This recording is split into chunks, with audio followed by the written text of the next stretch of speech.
Donc l'Africain doit, il peut mieux comprendre la spiritualité des autres parce que pour lui, c'est dans le sang. L'Africain est né avec la spiritualité.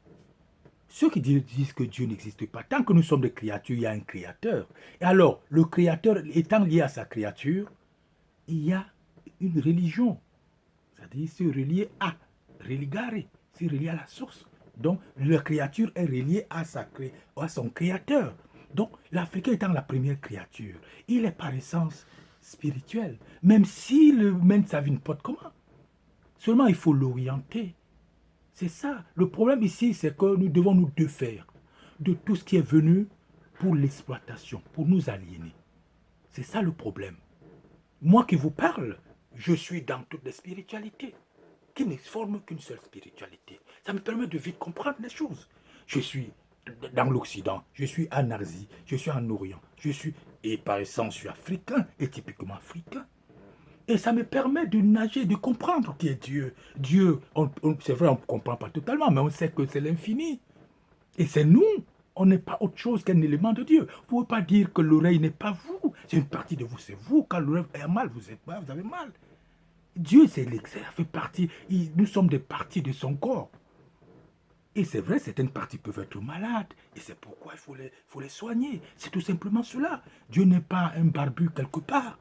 Et que les gens sont venus nous exploiter avec des croix, avec des croissants, nous exploitant, non seulement exploitant nous-mêmes, en nous prenant comme esclaves, mais en nous soumettant, en prenant tout ce qu'on a comme bien.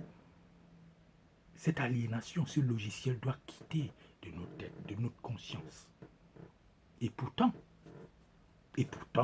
on ne devait pas céder parce que si l'excès d'amour tue l'amour, il faut savoir donner la dose. On a trop pris ces gens, j'évite le mot parce qu'ils viennent trop fort. Ceux-là qui sont venus nous piller, nous torturer. Et vous voyez le karma qu'ils ont. Parce qu'ils payeront jusqu'à la dernière goutte. Ils vivent que de notre sang.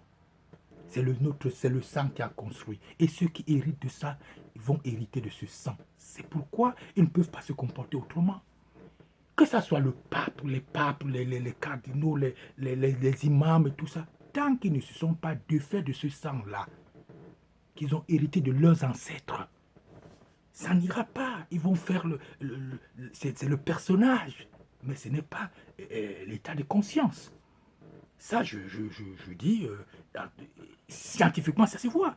Parce que c'est un état de conscience, c'est dans l'ADN. Vous êtes nourri par un sang impur. C'est-à-dire qu'on a tué quelqu'un pour vous nourrir, vous héritez de ça, mais vous héritez de tout ce qu'il a.